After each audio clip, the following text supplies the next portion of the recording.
If your website is turtling and like not in the good Ninja Turtle kind of way, did I just date myself? Ninja Turtles? My favorite was Michelangelo. I'm just saying, orange? Yes! Give me I'm, the I'm orange a turtle. I'm a Leonardo kind of guy. Yeah. Rebecca, you have a favorite Ninja Turtle or are you too young? No, it's the red one. What's his name? Raphael. Raphael. Raphael. Thank you. Yes. I like the angry one. So if your website is turtling and not in the good Ninja Turtle kind of way, like in the it's slower than a three-legged turtle trying to cross the highway kind of way, just like that turtle on the highway, everyone is noticing, okay? And here's the deal, while you're sitting there wondering why visitors are bouncing faster than a bad check, your competitors' websites are loading in milliseconds and they are stealing your sales. Those sales deserve to be yours and they're stealing them right out from underneath you, and that really sucks. And what's even crappier is that with website traffic dipping across the board, I see it every month. It's dipping across the board on all of our clients' websites. And bot traffic is now accounting for more than half of website traffic. You cannot afford to make visitors wait. You need every edge that you can to get these sales because your human visitors are a dwindling commodity these days. So if your WordPress website takes longer to load than it takes to microwave popcorn, you're literally watching money walk away. Don't be that dude. Don't be that dude. Okay. You can do better. That's why you're listening to this podcast, right? So in case I haven't met you, I'm Monica Pitts and this is the Marketing with Purpose podcast. And today we're diving into why your WordPress site is moving like it's stuck in, turtle mode. And more importantly, ways to fix it without needing a computer science degree. Well, I should say with and without needing a computer science degree. Not that any of us have a computer science degree, but we have varying degrees and, between 10 and 20 years of experience with websites. So, but we're going to talk about all the ways that you can fix it, right? So the Make Create team and I, that's my company, Make Create Design, we've been building websites for 20 years. So yes, we have built and optimized a thing or two. And with me today, I have Tyler and Rebecca, Raphael, and what was your favorite one? Leonardo. And Leonardo, respectively. They are our lead developers. They started out as our lead designers, but now I would say that you guys are more our lead developers over at Make Create. Oh, yeah. Yeah. So fair warning, we will get a little nerdy today, but we're going to try to do it in like the most respectful way possible. So stick with us. By the end of this episode, you'll know exactly why your website is dragging and turtling, and hopefully you'll have a game plan to speed things up. And remember that this is available, everything we talk about. I'm going to reorganize it, make it super easy to read, put it in a checklist, and I upload it to our blog so you can go out to makecreate.com and find not just show notes, but an actual formatted blog post that you can read. So yeah, put that pen away and don't run into anybody on the highway. All right, so let's talk speed and let's get to business. You're on a mission and you just need more people to know about it. And whether you're brand new to marketing or a seasoned pro, we are all looking for answers to make marketing decisions with purpose. I'm Monica Pitts, a techie, crafty business owner, mom, and aerial dancer who solves communication challenges through technology. This podcast is all about digging in and going digital. I'll share my marketing know-how and business experience from almost 20 years of misadventures. I'll be your backup dancer so you can stop doubting and get moving towards marketing with purpose. I just want to give a quick thank you before we get started to our featured resource sponsor, What to Put on Your Website. This is a page-by-page website content checklist, and it's one of Make Create's most popular free resources. It has more than 7,000 downloads. It outlines suggestions of what content to put on each page of your website in an easy-to-understand checklist format. And my nonprofit friends, we've got a special one for you. Just check the nonprofit box, and it will deliver a nonprofit-specific checklist right to your inbox. So you can download it for free at resources.makecreate.com. That's MAYECREATE.com. Or you can just click on the resources tab up at the top, or you can click on the link in the show notes. Okie dokie. So I feel like we should start with why speed matters. I know I talked about it a little bit before, but we can get a little more technical on that. Then we're going to dig into how you can tell if your website is slow, because some people just have no clue. But I mean, if you're here on this podcast, let's be real. You probably know that your website is slow. So we're going to tell you different ways that you can start assessing what's slowing it down. And we're going to talk specifically about what's slowing it down, like the most common things that slow down WordPress websites, and how we would go about fixing it, like different ways that you can fix it or have your web developer fix that website. So first up, why speed matters. And I just talked about this, right? I said because people are leaving your website and user experience is really important right now. Just remember that this is your first introduction to these humans. You want them to feel like they're meeting you for the first time. And if the first time that you're meeting someone, let's say you walk into their office and you're waiting and waiting and waiting, and you ring the bell and you still don't have anybody up there. Yeah, that's not cool, is it? You're like, what is wrong with this business? How do they not have anybody to greet me at this door?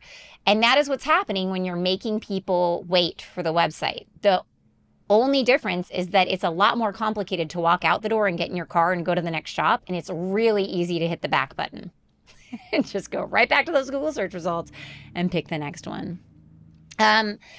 So the second reason that it matters would be SEO, because Google does look at signals like how long people stay on your website and how people interact with your website when it ranks your site amongst your competitors. So just know that Google's kind of like running a popularity contest behind the scenes. And if you've got a slow loading site, you're not going to be homecoming queen. It's just not happening. You're basically, hanging out someplace else. I was like, well, I guess you could be hanging out with the band, but that's actually a really cool place to be. So I can't draw that conclusion. Yeah. Rebecca, you were in color guard. So I consider that with the band. That's a cool place to be. You're with the band? Yeah. Cover and band hang out all the time. Yeah. So that would be an optimized site. Hanging out with the band, you're still optimized, just in a different part of the football field. Okay. Yep. So then if it takes a really long time to load, like conversions, sales, they're going to go down. And right now we all know that because we're all doing it, people are searching the internet differently. We're going to ChatGPT, we're going to other like different AI apps, and we're searching the internet using them. And for the first time ever, as we predicted, Google's searches are going down. Yes, my friends.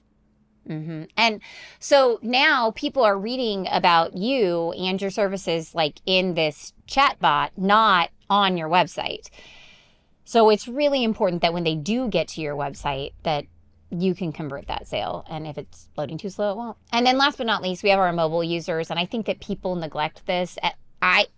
Any website that we look at has at least 25% mobile traffic, even in a business to business scenario. So your mobile site is super important. And if your site isn't optimized, it's going to be really slow on mobile. And that is even worse, I feel like. Okay, so that's why speed matters. And now I am done beating that up, and we can move on to how to tell if your site is slow. Okay, so we all run reports on our favorite. This was my boyfriend for a long time before I met ChatGPT and Claude. Who's my boyfriend, my friends? GT metrics. GT metrics. GT metrics is my boyfriend. And why do we love GT metrics? It has really helped in kind of narrowing down the exact spots in which our sites fail in terms of load speed and optimization, and gives you a pretty easy to read letter score as well as a full list of like, hey, this image is super big, or this image doesn't have like a size set to it, so it does not load in the way that you expect it to. Well, and it's easy to see. Like, does that make sense? It's not Yeah. nearly as complicated as some of the other systems, and it has a good user interface. Mhm. That was like one of the problems we were finding when we were first getting into really optimizing and really looking at what was causing things to slow down and all this stuff back in the day. Is a lot of things at the time were just like, your site's slow, you need to fix it. Yeah. It's like, okay, thanks. Well, they were super simple. Yeah. And then there was, Google's products like Page Speed Yeah. Insights and Lighthouse, and those are much more complex. Like, it doesn't lay out in the same way with as simple of language in it. So I Yeah. really started in GT metrics. And then once I was like, okay, now I have the vocabulary, now I want to dig deeper. And then I Mhm. would go into page speed insights or Lighthouse. And that's not to say that GT metrics doesn't actually use those products as it runs reports, Mhm. because those are some of the mechanisms that it uses. But reading the output from them is just much more detailed. And sometimes folks don't It need all that to start. translates it into more human terms. Yeah. And then if you're worried about your mobile site speed, I like to use the free uptrends mobile speed test because it looks at it specifically from a mobile perspective. And Mhm. that's helpful because sometimes I don't even know like how Tyler and Rebecca have built a theme and what it's pulling when it's loading the mobile site versus a desktop site. And so I'll run the different reports and I'll be like, oh, okay, so it's not pulling that video. Good. All right, cool. I don't have to worry about it. Or maybe it is, and then I am worried about it, right? So definitely check out those tests. They're all free. We actually didn't talk about anything that's not free. Mhm. GT Metrics does have a paid version that will give you more information, but you can run any of those tests for free. All You have right, to, like a so certain a free tests on GT metrics, and then it's like you need to pay now. yeah. Yeah. Well, also though, it gives you a certain amount of tests that you can do before you have to like just create a free account. Yeah, that too. Mhm. But it's a free account, like, and they don't like email me stuff or anything. But also you can open an incognito window and it doesn't know that you already did that either. Okay, so there's a workaround Just to that. saying. Okay, so what is slowing your site down? Um, okay, there are a ton of things that will slow your site down, and one of our hard learned lessons, we made it our mission one year. We were like, we're gonna make our websites load so much faster. We're gonna rebuild our theme. We're gonna like this is what we're doing. And so I spent literally weeks with half of my workload just sitting there figuring out like how do I optimize this site, this site, this site, and really figuring it out.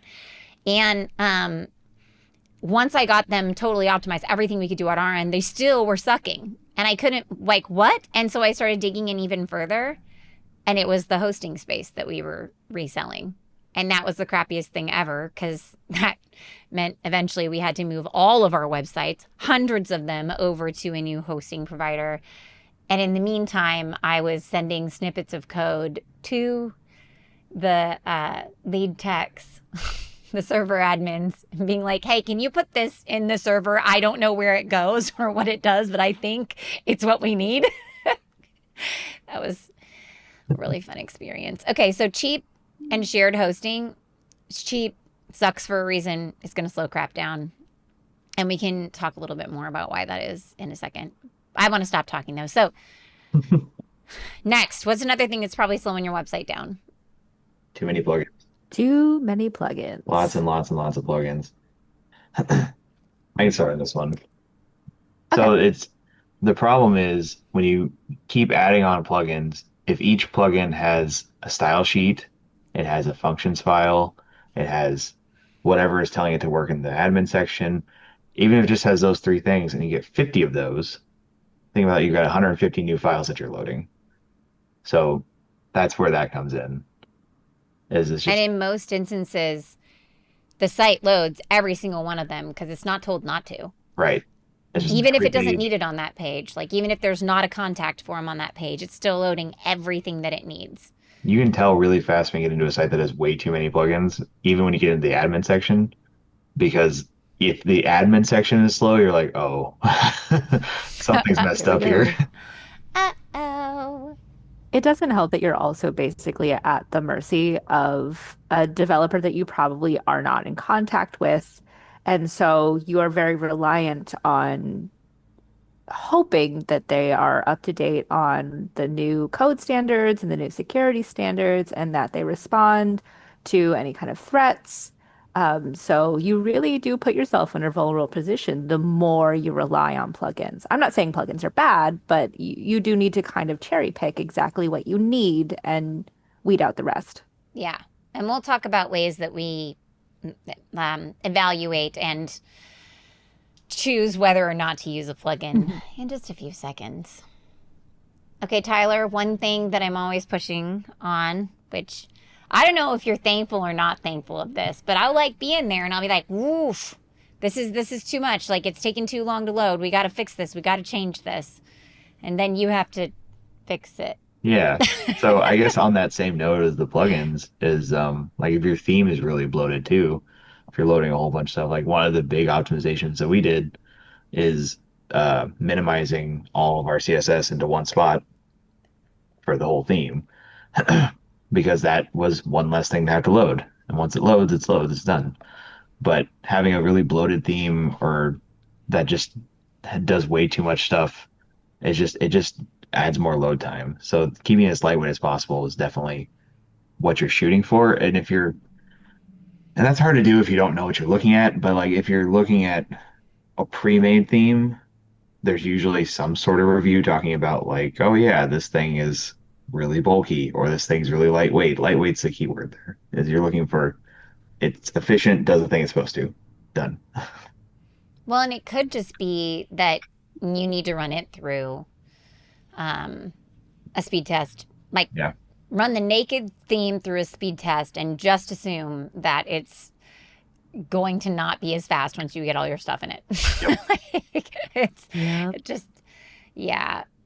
I do think too, having like dealt with many other themes, because I get like these stepchildren and I have to go in and like mess with them and make them functional for a period of time before people rebuild their sites. And there are certain themes that allow you to turn stuff off and on. And I think Mhm. that's a big thing to look for. Like if you don't need a shopping cart, but it comes with a shopping cart and there's like a toggle that you can turn it off, that's good. It Yeah. means it's not going to load all the shopping cart stuff. I mean, it shouldn't. Mhm. Yeah, so like look for that. Okay, so one thing that I work back and forth with Tyler on and with Claire all the time is just unoptimized images and videos.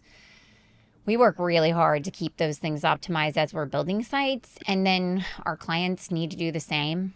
Yeah, they have to be like the correct size, like the one that you're seeing on the screen. And what's crazy is that like if you right click and you view the image in a new tab and it fills the entire screen, I'm not even surprised. Like I'm not even surprised when that happens. Like it's like all the time.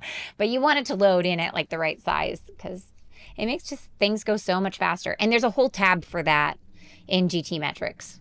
Like that you can look at your image sizes and you can actually click on the link and it'll open up that image and you can see how big it is. And then you can look over at the page and be like, well, is that the size it's supposed to be? Probably not. Probably not. And we'll get into more when we talk later about optimizing the theme and stuff like that. But there's tricks you can do in the theme to not let your website have huge images, at least not that Mm-hmm. it's actually Mhm. loading. But there's only so much you can do. It's unless people are actually uploading the right images. Thumbnails. Yeah, it's like your front end developer. Like it's my role. I make the pages look pretty. Claire's makes the pages look pretty. So we can't be stupid. There you go. All there is to it. You got to know what you're doing. Yep. DVD. All right, you old turtlet. And I think the next thing that slows things down a lot is loading external scripts. And there's some stuff that you can't really get away from. Like there's just necessary evils like loading your Google Ads and your Google Analytics. Those do take processing power to load, which I mean it Mhm. sucks, but is what it is if you want to know that stuff. If you're really worried about it, you can not do it. And that's Yeah. fine, I guess. Um, but stuff like social media feeds, I always try to just to stray away from actually loading a feed on the page because it falls in that same category as having too many plugins. Like you're really relying on A, the feed to always work, B, you're relying on another third party to actually load in your site, and C, you're relying on it to not be junk and Mm-hmm. actually Mhm. load properly. So in my experience, I'd much rather just link out to the social media page, but Yeah. you know, those things will slow it down too.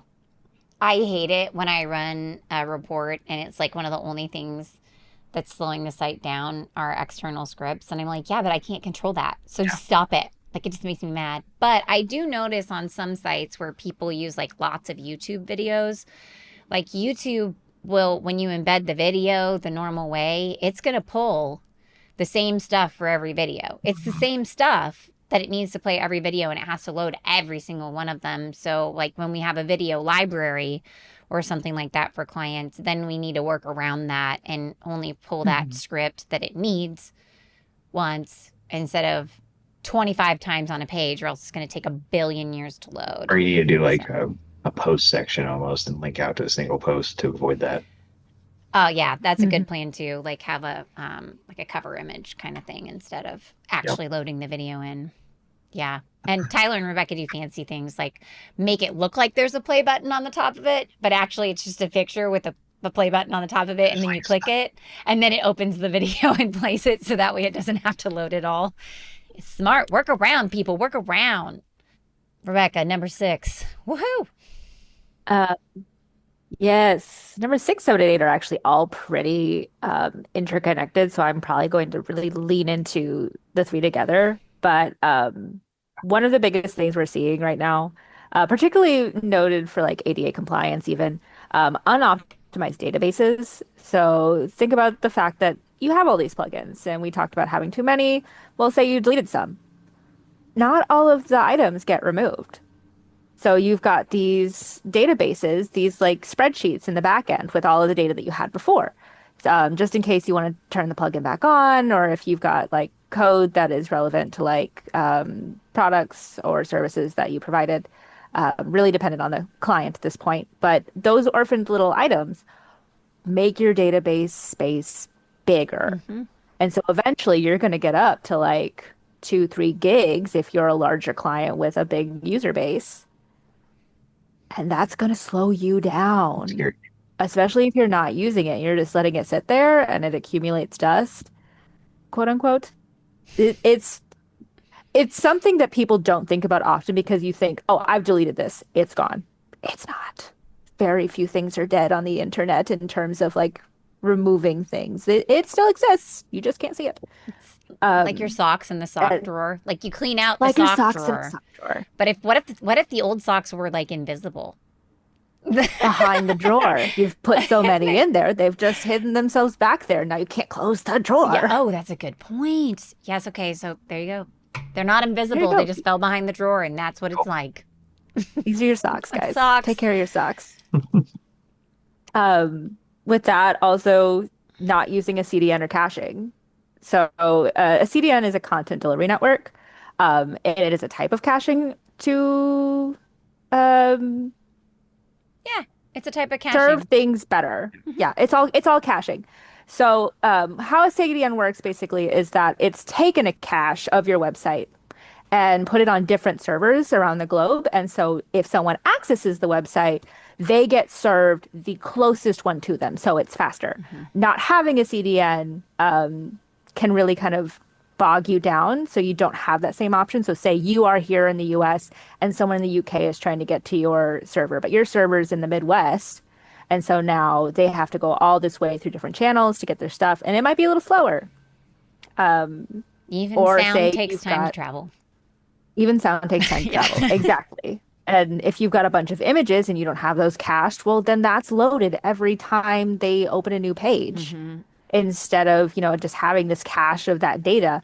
Well, that takes a long time if you've got projects with a bunch of pictures showing things, if you've got artwork, it just takes a lot of information to move through our tiny little Well, cables. and think And about really, it from like the hosting perspective. So if you aren't yeah. using a CDN, then every time that somebody looks at your website, your server that's hosting the website has to process that information and send it out, Mhm. right?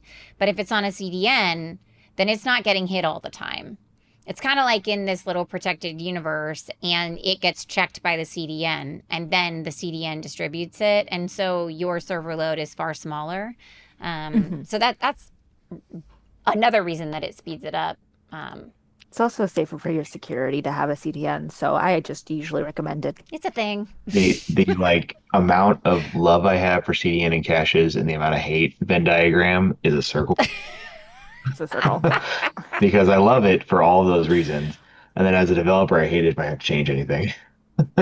Yeah, it's like taking a Yeah. picture and then you've got this picture saved. But if you want to change the picture, you're gonna have to take a new Yeah. picture. Well, and we don't enable all that stuff until we're taking a website live. And so we're building it and everything's good, great, and wonderful.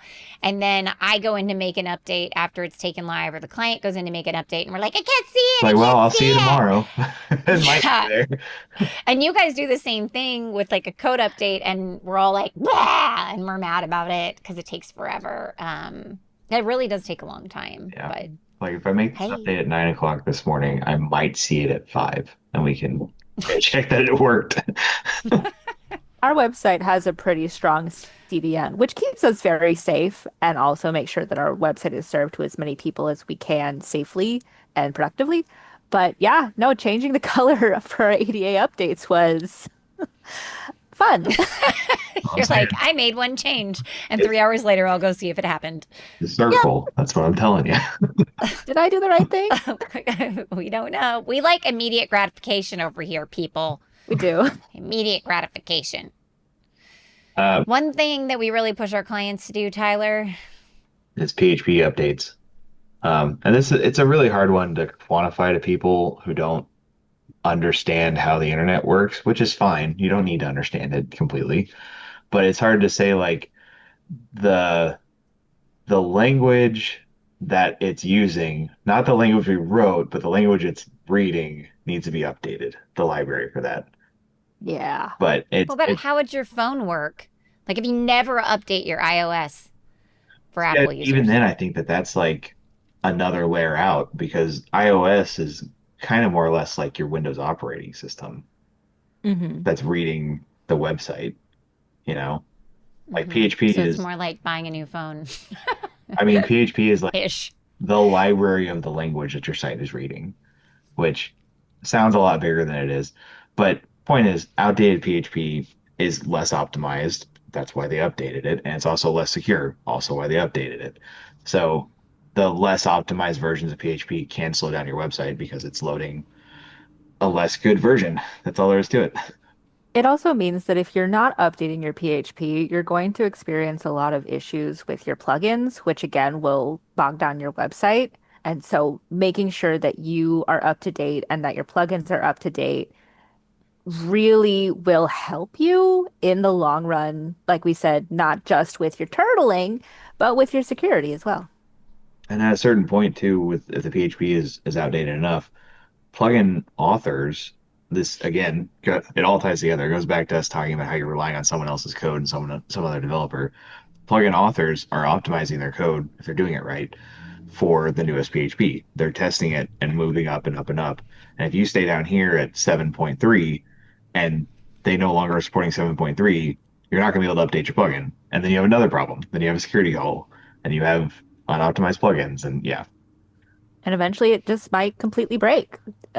APIs go out of existence or whatever, and it just does not load anymore. And then you have a broken site and you're no longer serving your information to your consumers.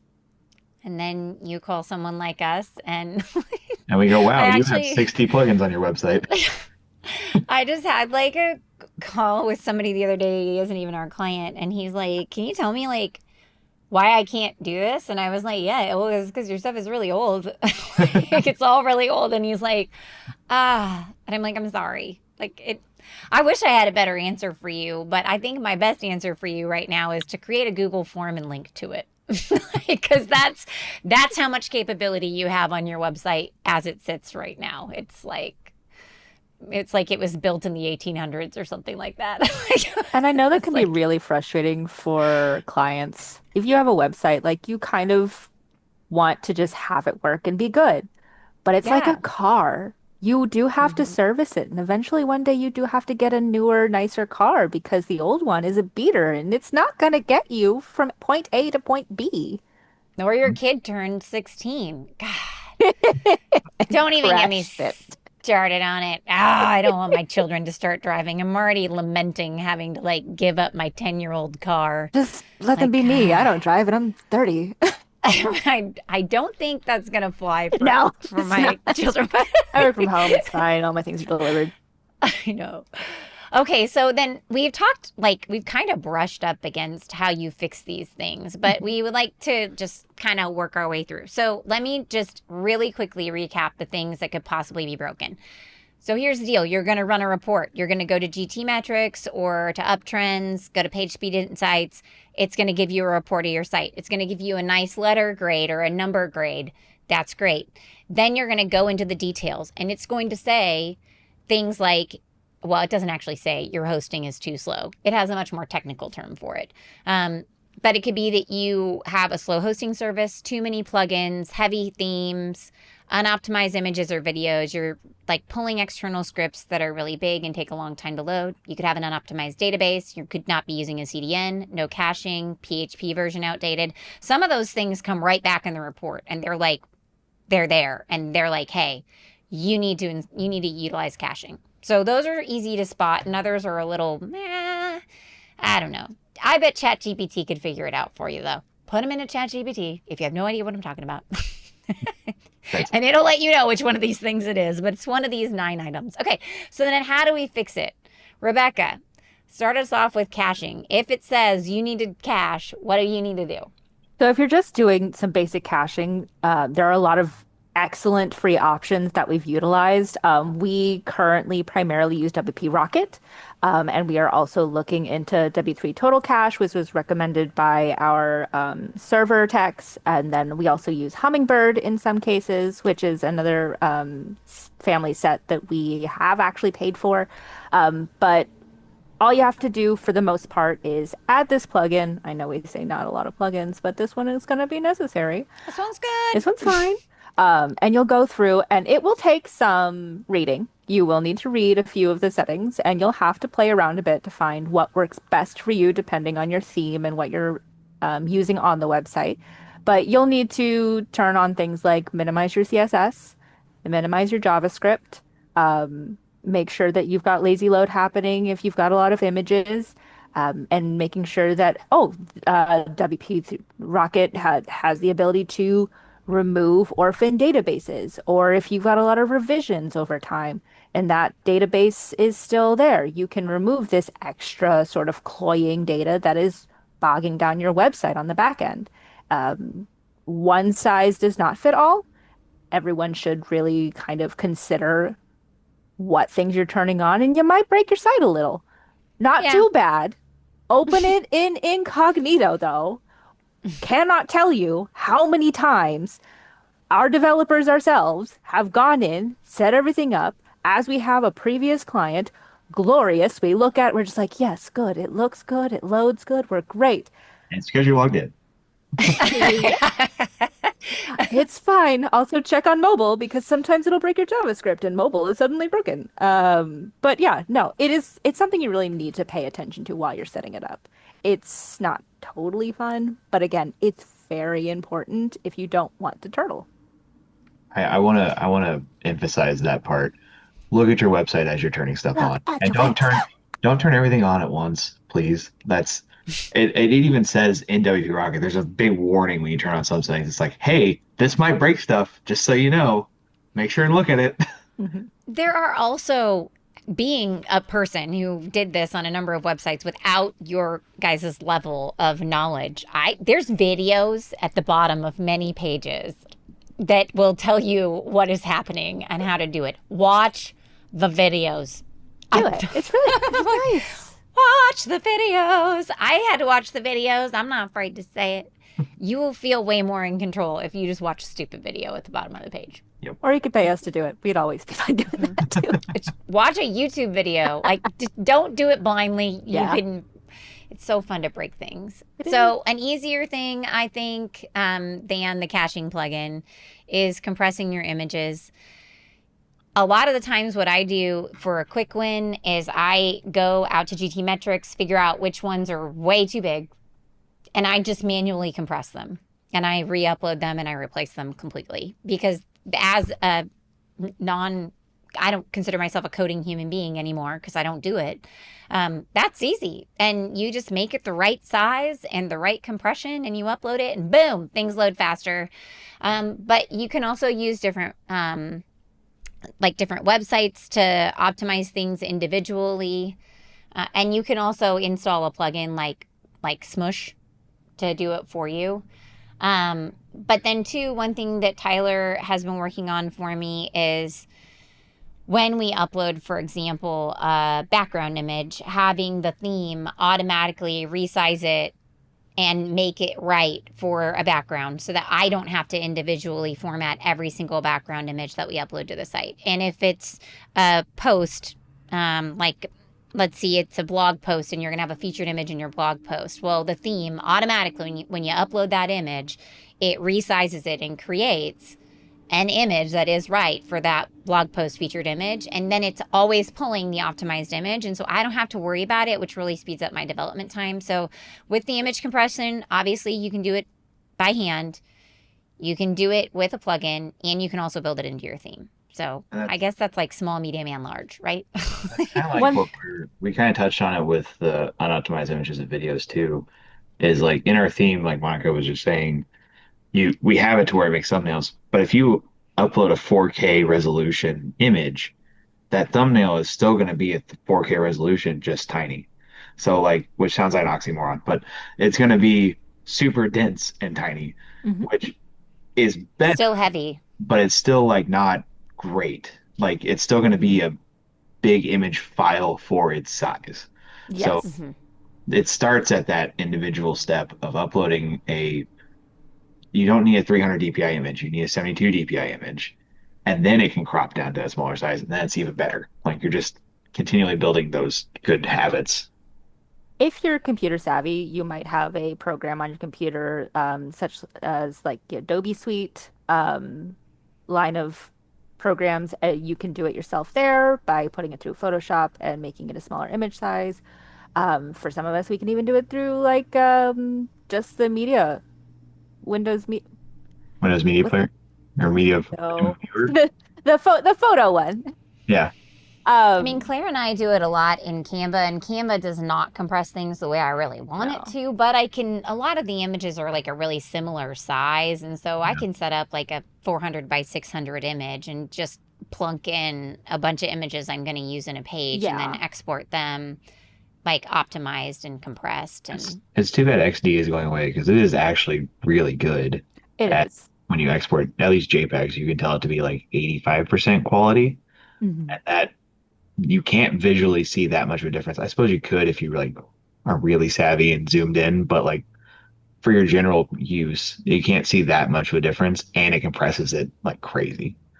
You can also run it through things like we've mentioned like Smush and Tiny PNG, and those will change it to if you have like the pro version of Smush, or if you have taken the time to go through Tiny PNG, or another one we use, Squoosh, it will change it to a WebP file.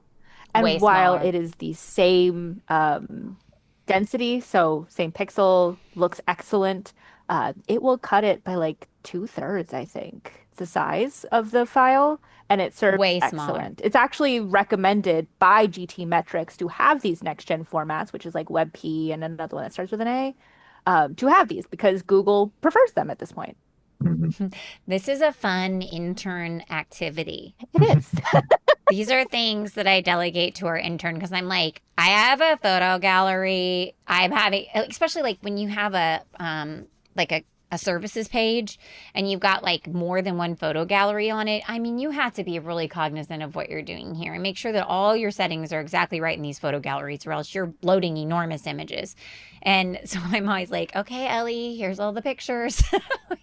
I'm so sorry. Run them through and make them into web pages for me so I can put them on this page because it just, I don't want it. It's a sales page, yo. It's a sales page. It's got to load and it just takes time. Loading. Okay, we talked about plugins. So if we have too many plugins, what can we do? So, like one of our big mentalities with our theme is if we can avoid plugin usage, we will. Mhm. So Mm-hmm. that sounds to other developers. I've said that before to other developers, and they think it sounds a little pompous at first. It does sound like, oh, we're better than plugins. But no, it's just like if a plugin does it better, we're gonna do that. Like ACF is perfect. ACF Love ACF. is my favorite child. But Advanced custom fields. Anybody who sorry, doesn't know what that is. advanced Okay, custom. yeah, there you go. Or the Cadence block plugin. I do like that thing a lot. I like the cadence blocks. But Great. it's like formidable. Formidable we've been using literally as long as I've been at Make Create. Over We a decade.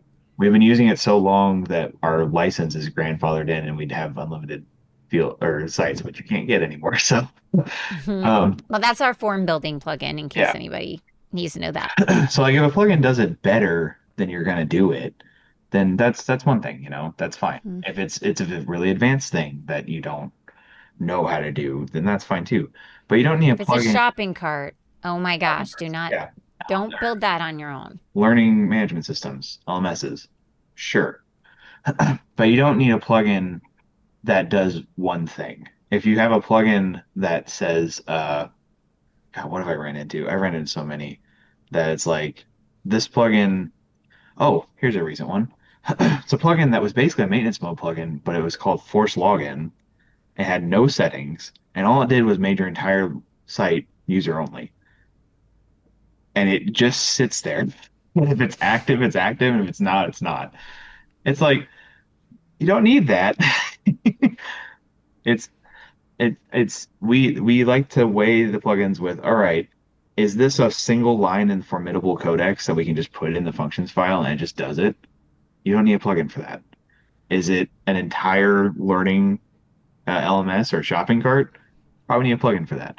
So just weighing those things, and then like Rebecca was saying earlier about when we were talking about vetting plugins, weighing, do you need it and is it well built? Those are the two things. Hmm. You can also look at the star rating, and you would like more. You want when you are looking at a rating for a plugin, it is the same as looking at a rating for like an Amazon product.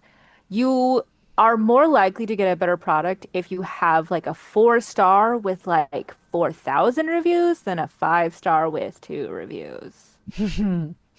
And the more uploads or downloads to a website, that means that that's an actively used plugin that is probably well developed and updated reliably.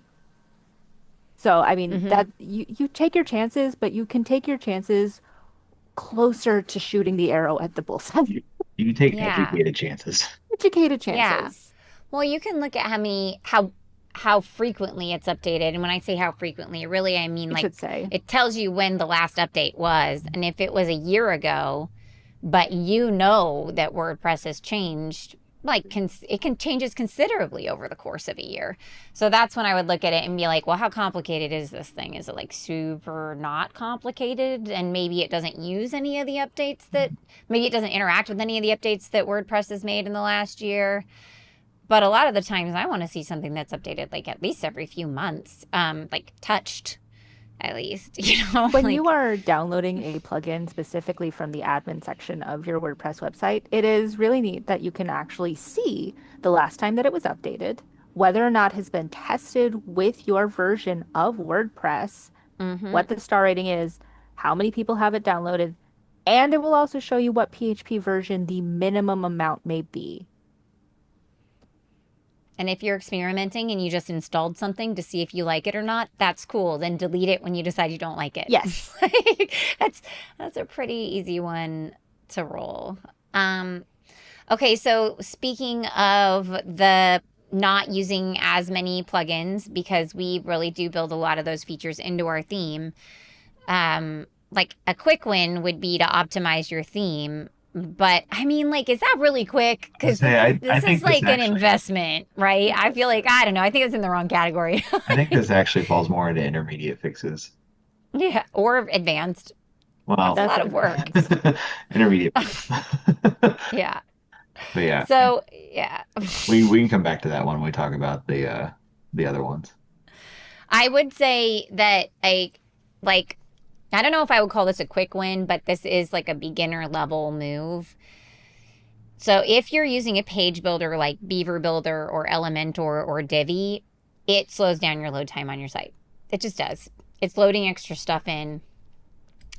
So if you can not use a page builder, your site will load faster and it will break less, in my experience. um, and also, so if you're using a page builder, you can decide not to use one anymore or in your next site or every page moving forward on your site. Like just because you used Elementor on one page or on 17 pages doesn't mean the 18th page has to use Elementor to be built. It Might not look the same. But, Kind of a big um, deal. man, I'm such a naysayer over here. And the other thing that I've learned from experience is like block libraries. Don't install a whole block library just because you want one fun timeline block. This is not a good plan because you're getting way more code to load in this website than you need. Some block libraries are really cool. You can turn on and off blocks and in that way limit your load time and what you're asking it to pull.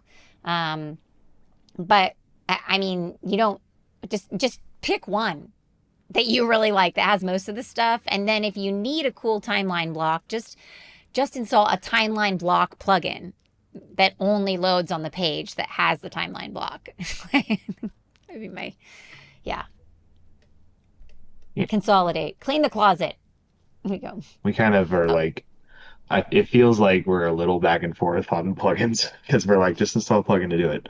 But again, it comes down to that educated uh, vetting of it. yeah. And I mean, with timeline plugins, there's a lot of times where I build them manually because I can make them look really pretty. I can animate them. They're going to look great. Mhm. They're going to optimize. They're going to look better on mobile when I do it that way. Yeah. But then there's other times where a client's like, no, I want it to be this way. And I'm like, okay, well, yeah, that's going to require me to like have some extra funky stuff in there that isn't just living in my block library. And so then I do have to use a very specific plugin to do that feature for them. But there you go. Yep. Intermediate fixes. Rebecca talked about this earlier. Use a CDN, I don't know. friend. Is this really an intermediate fix, though? I It feel like we should depends. just say everything that from this point on, I would say is an advanced fix. Would you guys Probably. agree? Okay, there you go. We have no intermediate fixes. I'm sorry. We just covered those with your quick wins. So yeah, the following fixes are probably something that either you need to have a little bit of knowledge about or something that you need to do some research on or hire someone with more knowledge than you. Yeah. And that's not a bad, I don't know anything about concrete. I hire our clients for concrete. They hire me for security. It is what it is. Coexistence. Um, but for our first fix, we talked about it. I kind of went a little bit more on length, and I'm going to try and keep this a little bit shorter. Use a CDN. The CDN, like I said, basically takes a picture of your website, puts it in multiple places around the globe, and then when someone accesses your website, they'll get served that picture closer to them. So it's served faster, more efficient, and they have much less load times. This is probably more helpful for things for websites that are serving to maybe rural areas. That way, you're not serving from mid Iowa down to Texas. I mean, if Mhm. you're in rural Texas, you get what I mean. Um, it Well, and some also, hosting companies have this in yes, they provide this, but then there's other services. Like when we heard about Cloudflare, I love it CloudFlare. was at Kansas City WordCamp, and we were like, what is Like, what is this? this magic? What are you talking? What? No, And I was like, wow! So exciting. So I'm going good. to nerd And it's out free. really quick about it. Cloudflare not only does an excellent job at keeping your website served and up and running for other people, fun fact, their security is actually very good because their codes are made with lava lamps. Mm-hmm. There's security codes. A picture or a camera watches the lava lamps and creates these codes based on where in the lava lamp the little gooey bit is.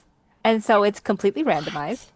And your It's a website actually is kept safe from things like DDoS attacks, which is wall in their main basically, office of just yes. lava And lamps. it's so fun. What a creative way to like keep your website served and safe. I had no idea about this lava Lava lamp lamps. business.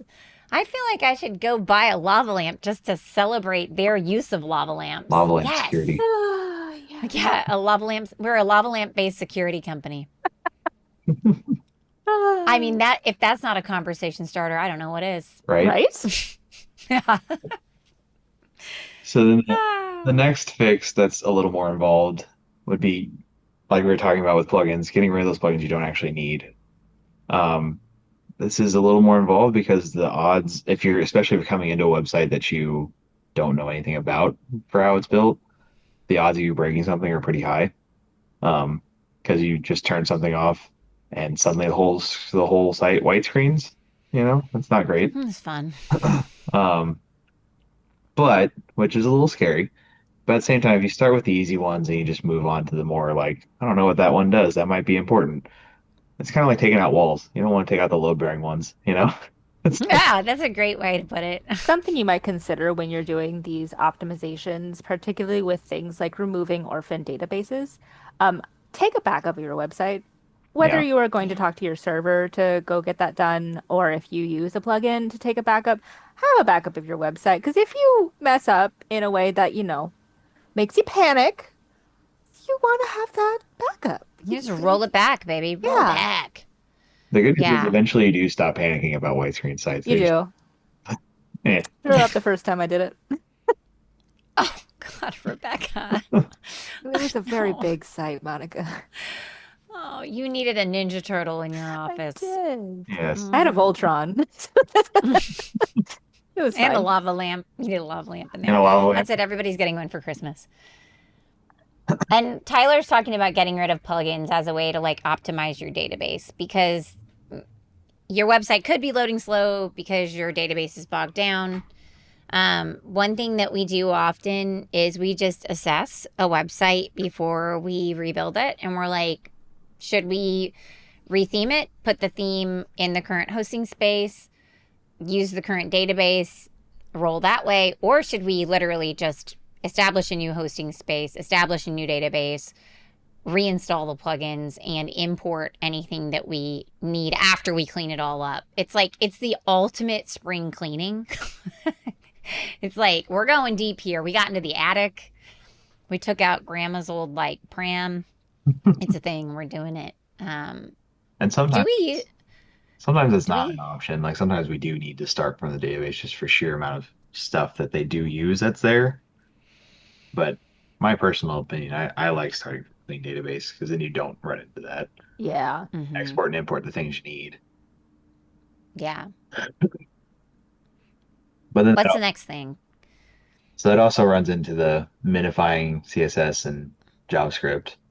Um, this is something that also ties into optimizing your theme, and that we do this in our own theme. We minimize our CSS that we use on anything into one spot, and that also means like taking out all the extra spaces and all the extra line breaks. Um, but you can do the same thing with WP Rocket, like Rebecca was mentioning earlier, installing a caching plugin. Um, but again, it's kind of in both quick wins and intermediate because, like we said, then you can really break stuff and not realize it at first when you minimize all JavaScript because some JavaScript does actually, on a more technical level, some line breaks and stuff does matter to JavaScript depending on what order things are read in. So therefore, when you minimize everything into one file, sometimes your site gets real mad. Like you don't want that. So Open it in an incognito window and load it every time you change a setting. you'll Please. It's important. Okay, so Rebecca, there is going, like, if they're running a report, one of the things that I will see is lazy load images and videos. What does that mean to normal human beings? So lazy load essentially is, in our case, a setting in like Smush or WP Rocket that tells the website to load images by priority. So at the top of the page, we've got our header image. That's probably going to be the first one you load. Background images on top of the page, gonna load first. Anything below the fold, which is what we call anything you have to scroll further down to see, will be loaded as a later priority. So it's a hierarchy of need sort of thing. And it Mm-hmm. is actually relatively important. So say you're serving to someone over with a rural type internet. They're not going to have high speeds and they're not going to have enough data bandwidth to be able to load in 20 pictures at one go. So they're sitting there spinning wheel of death trying to get to your page and eventually they're going to leave, which you don't want. We've got people watching reels, like they've got 15-second attention spans. They're going to leave. Yeah, they're Um, goldfish. so, I mean, it's really important to make sure that you get top priority information loaded first. And that includes making sure if the video is at the bottom of the page, it does not need to be loaded first. It doesn't. And Well, and man, those videos at the top of the pages, they're like killing me right now. Like clients are so into it. They're like, I want to have a 5 minute drone video. And I'm like, okay, can we have a 5 second drone video? Like that's like I want less than 30 seconds worth of video at the top of your page. Can we work that out? Because it really slows stuff down. And then two, I'll go to websites where while the video is loading, it's just a big white screen up there and Mhm. everything is kind of just like bonking. And in those instances, it's like, man, could you not have loaded anything like a gray background or something with a texture or like some image and then load in Mhm. I mean, it's just like, anyway, so it's tricky. There is a plugin that I've used on like on specific websites that have a ton of stuff on them that will allow you to select which items you want to load on a page, and that will dramatically increase load time on your pages because like Tyler was explaining earlier, every plugin that you install, every block library, your page builders, they load on every page whether you're using them or not. And so what you can do with this plugin is you can be like, don't load this block library because I don't need it ever, Yeah. except for on this one page for this one timeline plugin. Back to my timeline example. Or don't load forms except for on, like, let's say you never have an email form on a blog post. So just tell it not to load that stuff. And then it will load faster by, default because it doesn't have as much stuff. But it takes time, obviously, and you got to know what's going on. But it really helped on these websites, like really helped speed them up. It's always one of those things when we're vetting a website and like seeing what's up with it and giving them an estimate. I just control U to see the just output code of the page, and it's like the first how 50 lines are just import, import, import, import. Rip. I, You're like, woo, Fun that'll do fact, it. speed that beast up. fun fact about Formidable, you can now set it to only load on the pages it has a form on. Such a great. What? That is awesome. I didn't know that. So a good developer should be thinking about these things, which is a really excellent move for, I think, the future of website services. Yeah, I love it. I did add this one in here because we've mentioned it a couple of times, but we didn't really have a dedicated section for it at the beginning of the talk. But I think it needed to be added, especially since we were mentioning that a lot of our traffic now that we're seeing is unfortunately less human and more bot, which is not ideal. We would like more humans interacting with our websites because that's how we get things sold. But the thing is, not every bot is made equally. Some of them are like our ChatGPT bots that are going to come in and they're going to scrape our stuff so they can serve, like, someone's asked a question and now they can get this link served to them to our website, which would be really, really great. That's like the top of the Google search now at this point. Not always ideal, but very useful for some people who just need that information very quickly. There are other bots that we have experienced recently, particularly in our own sector with our websites, that are going to start really bogging down your load time because they are going and they are scraping everything and they are trying to get in there. They want in your website, whether it is malicious or if it is like Perplexity. We have had to block Perplexity on 3 separate websites recently because they triggered our auto scale, which costs our clients money. But essentially, it was scraping the website so hard that the number of instances in which the PHP requests were triggered made the server overload to a certain Whoa. extent. So they had to advance how much space was allowed for that website. Um, and so you really focus, and this is going to be intermediate to advanced, really focus on your security of your website. Block what you don't need accessing your website. You don't need all these bots scraping you. If you've got a good Google presence, if you've got a good Google My Business, if you make sure your sitemap is in there, you're going to get served. You Well, and don't, it depends on your product too, yeah. because there are like with Perplexity or with ChatGPT, like people are starting to use those to buy products Yeah. now. So I do feel like it's important that you have your website set up correctly so that it can serve well in, you know, Yes. a search in that way. And that's probably a whole different episode. But if you are a builder, a home builder, for example, Hmm. you probably don't need to have Perplexity scraping your website on repeat because those people are going to search differently when they need your service, Hmm. right? They're going to be like home builder near me, home builder St. Louis, Missouri, like the Ozarks, whatever it is. And so in that instance, like that bot traffic probably isn't yielding you business. But if you're looking for like soccer shoes with the most support and you're having a conversation with ChatGPT about it and it's pulling in soccer shoes, then I wouldn't turn it off because you need Hmm. it. It's going to send people to your website to make conversions. So you can also look at that in your Google Analytics. It will tell you what the traffic is doing when it's there. And if the traffic isn't yielding business for you, then, by all means block it. Yeah. But it could be worth it to pay for the upgraded hosting package Hmm. if you're getting business and Perplexity is sending you referrals, if that makes Yeah. sense. And the good thing is you can really sort of fine tune what you want blocked. There are ones that you don't need. Perplexity, some people will need. Yeah. Some people won't. There are other ones that are purely marketing things that are not relevant to searches. Hmm. It is just a business that sells that data. I Yeah. don't remember their name specifically, or like, We have a go-to list. yeah, we have a go-to list that we automatically block because they are not necessary. And if you are having problems with Perplexity overloading a website, you can block that individually, or you don't have to at all. Like I said, it is Yeah. case by case basis. Because it could be a good investment to Yes. like move up a hosting package and get that traffic from Perplexity if Mhm. you're getting referral traffic from Perplexity. Mhm. That's what would have to happen. It can't just be bot traffic, it has to be referral traffic. Like it will tell you that Perplexity sent people back to your site, it's in the list. So that they have to balance out. Mhm.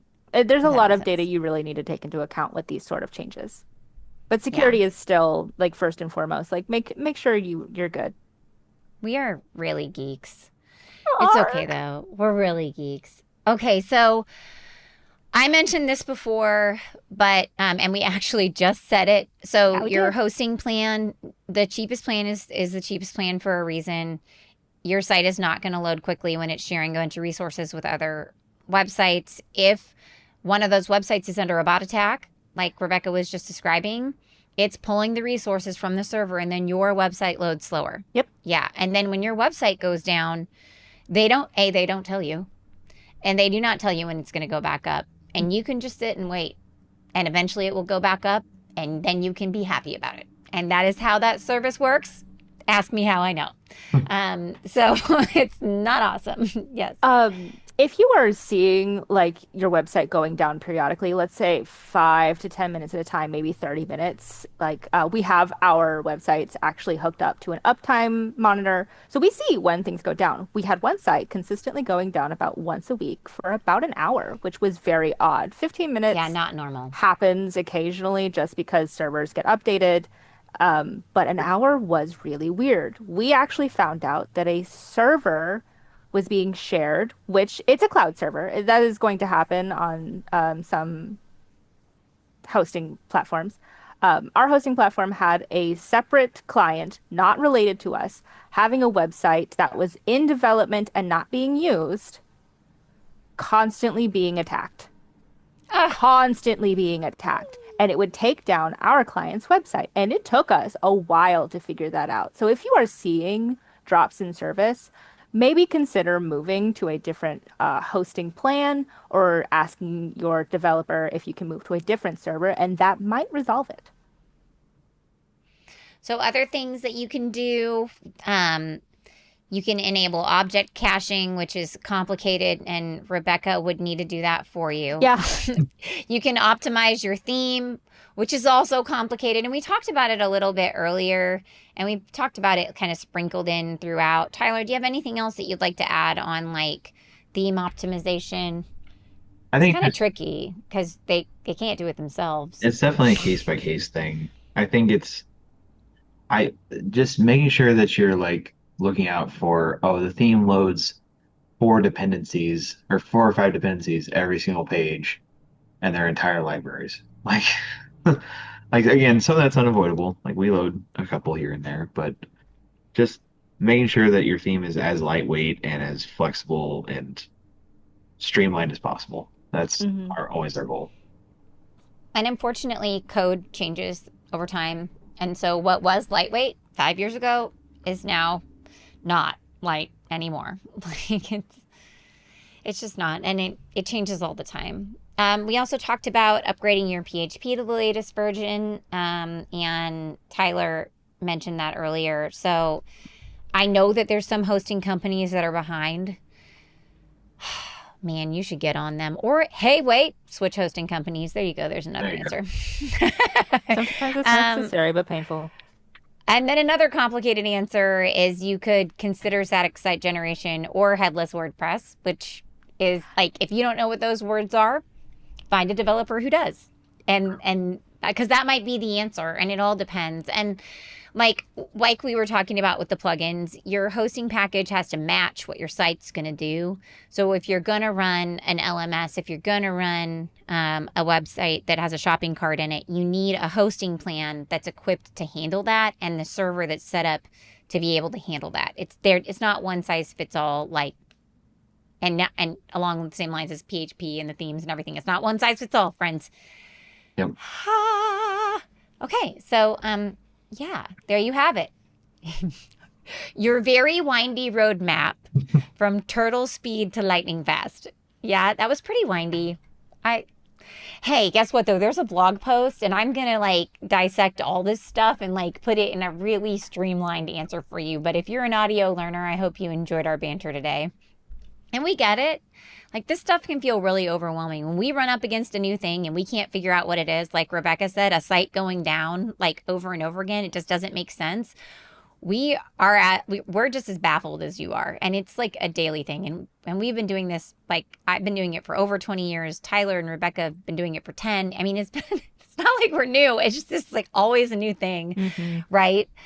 So the challenge is though, is that speed really isn't optional.